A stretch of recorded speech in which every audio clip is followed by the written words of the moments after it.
All right, yo, update UI. I added two things. I created a custom widget that has a slider, and when we update its value by its value changing, we save the value in this object. That way, from somewhere else where I'm using this widget, I don't have to get the widget and then get the slider and then get the value. Now I could just get the value, easy.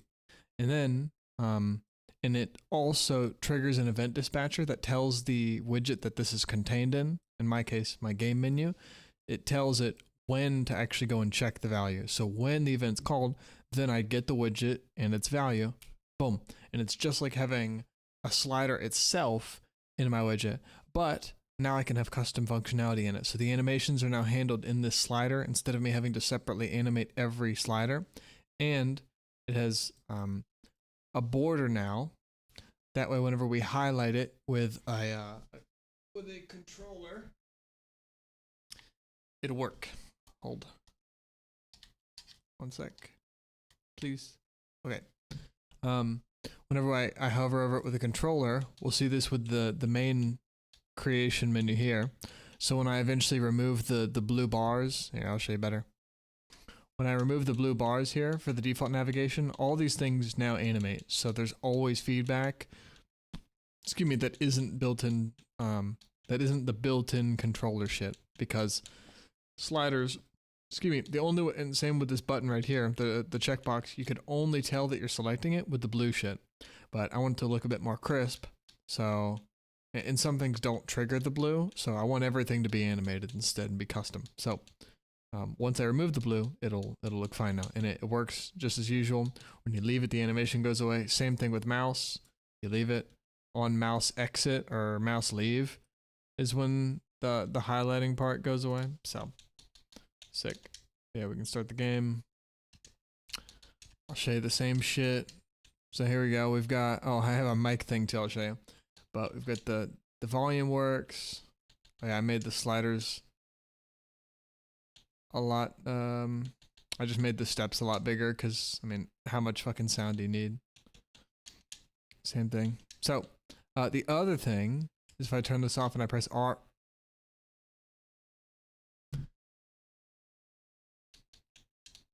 I hate this. This is the worst. But it works. It works, though. It works. It hurts my brain. Okay, it's off.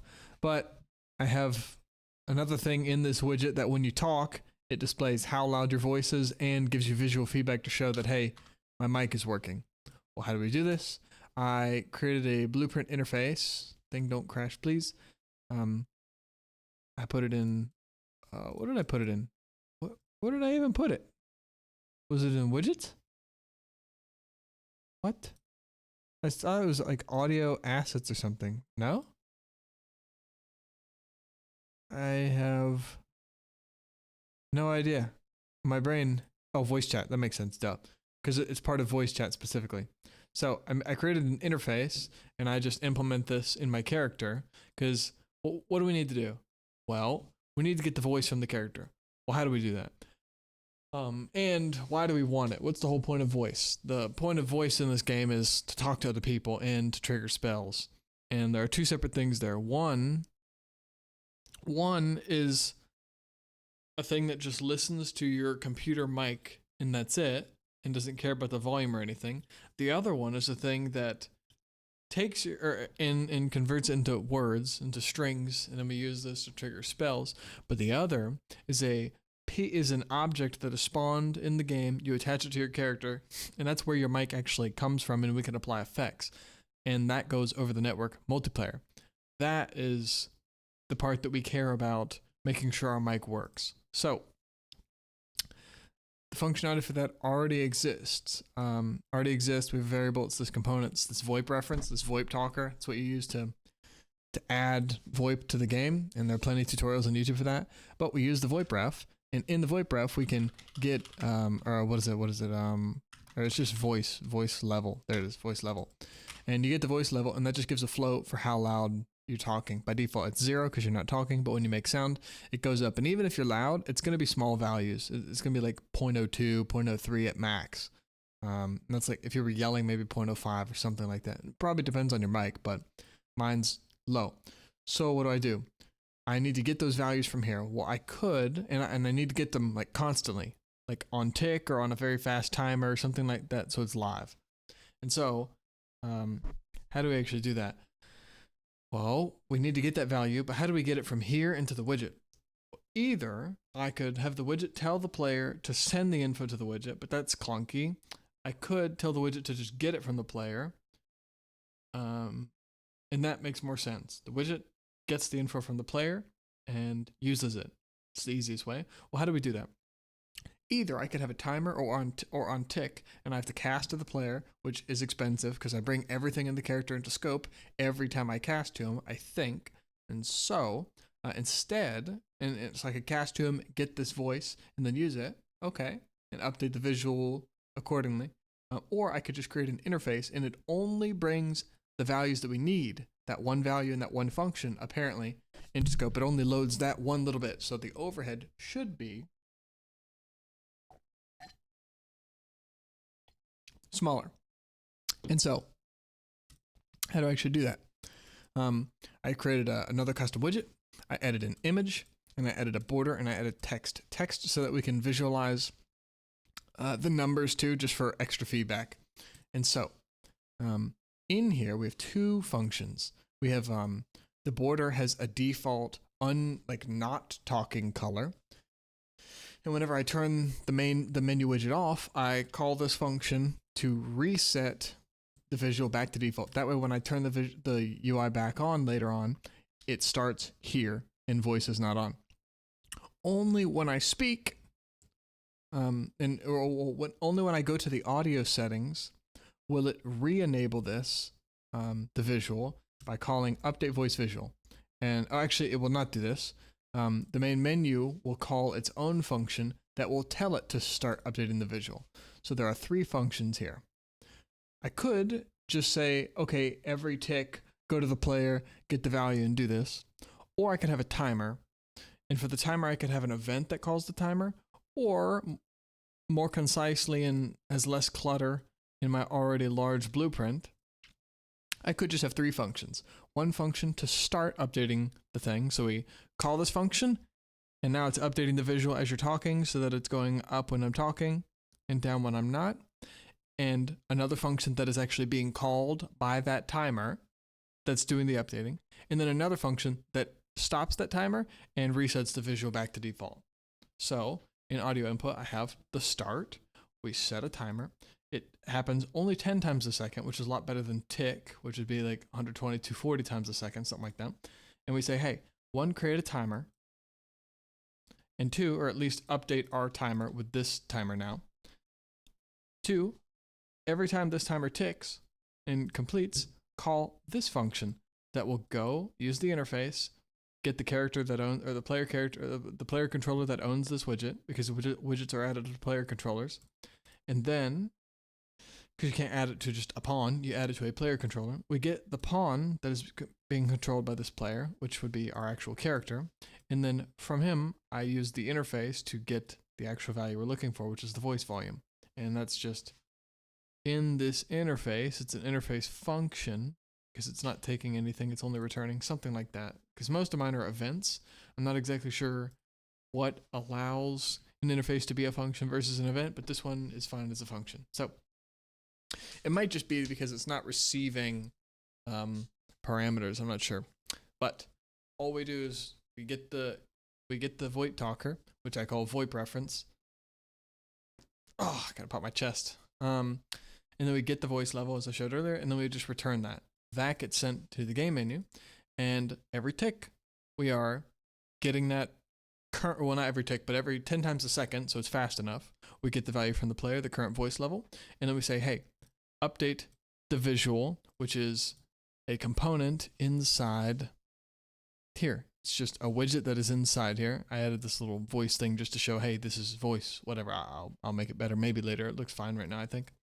So we have this guy, and all we say is update this guy with the value. And so we literally just call the functions that I showed earlier. And what do? We pass in the voice volume, and we have the default color, which is what we call when we turn this thing off. And then we have the border color and the border, or the talking color, and that's green so that it gives green feedback so that you're actually talking. And I don't have a thing that shows like an ideal threshold because who cares?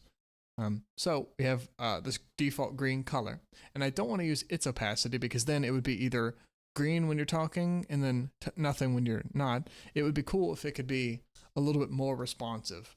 And honestly, when I was using a selector and I was checking to see if this volume was greater than 0, and if it was, you're talking, use this opacity and go from nothing to bright green. But if it's false, then use 0, and it would just be nothing. But the problem is, even when I wasn't talking, it was like flickering back and forth, which is weird. I think it probably has to do with binary fractions, and somehow even normally equivalence is the only operator you don't use on floats when you're comparing them. But maybe the greater than is still not great. Like maybe the greater than is still an approximation, so that even if it's greater than 0, if it's I was printing the value every single 10th of a second, and it was saying 0 the whole time. But print might be, let me see if print string has a, no, it doesn't. It doesn't have a specificity or a precision, how many decimal places. It was saying 0.0, so I figured, okay, I'm not talking at all. It's saying 0, yet the visual was flickering in and out. So I said, okay, fuck that. I'm not going to check and compare it to 0. I'm just going to use the voice volume and use that as the opacity. But because the voice volume is very small, it was a small opacity. You could see it turning green a little bit, but it was very, very faint. Now I multiply it by just the scale to make it a bit bigger so that the visual is a little bit more noticeable. And then I update the text with that same value, and that's it. And then once we turn this thing off, which is in the player controller, whenever I toggle it and I press T to turn the menu off, or whatever button, escape, I turn it off. Or if I press the back button to switch to another menu, actually that's in here. If I press the back button from audio to go back, then we actually no, sorry. If we go to the audio, that's when we start getting audio input. So we're not having that timer always going, trying to be efficient. Whenever we press the back button from audio, we call the stop, getting the player audio input to kill that timer and set the shit back to default. And then whenever we turn it off, we also call that same thing to make sure that we are not running that timer all the time. And so that's basically it. It's pretty dang simple. I'll do it one more time. I'm going to turn my volume down just because it's fucking loud.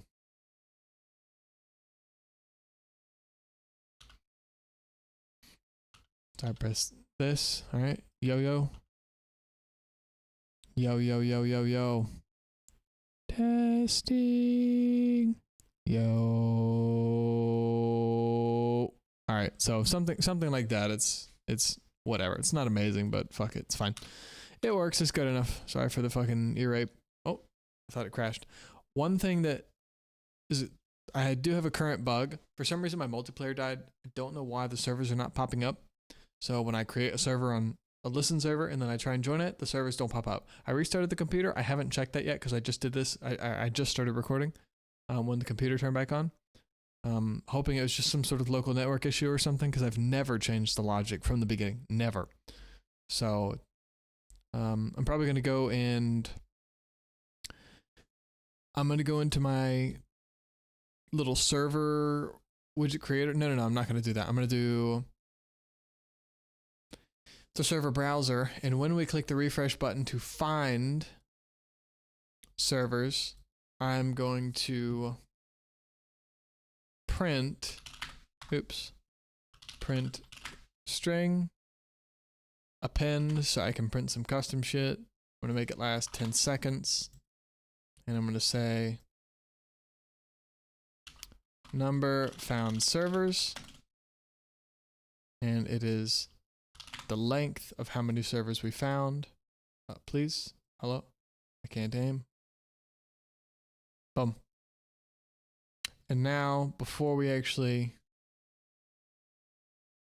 join the servers or visualize the servers, I print how many there are. That way, we at least, regardless, and actually, and this could be even on failure too, but if it's on failure, then we should get an error anyways. And if it's true, then we should see this. So it shouldn't be true. And I'll do I'm not gonna do this one because I think this triggers every time it's like during the time that it's executing or something. But so that's my current fix. My current next thing to fix. I need to fix servers not popping up. I don't know what's happening there, and I also need to fix the output volume for VoIP because for some reason this is no longer updating how loud the player is when you hear it. Because if I hear myself on, I'm hearing myself as though I'm another player, and so if I increase the output of the sound class that voices are, my voice should get louder, and it was before, but it got weird. I tried to double check that just now by joining my server, but because I can't have the servers don't work, I can't check that. So the server issue should let me validate the voice input or the volume of the voice input.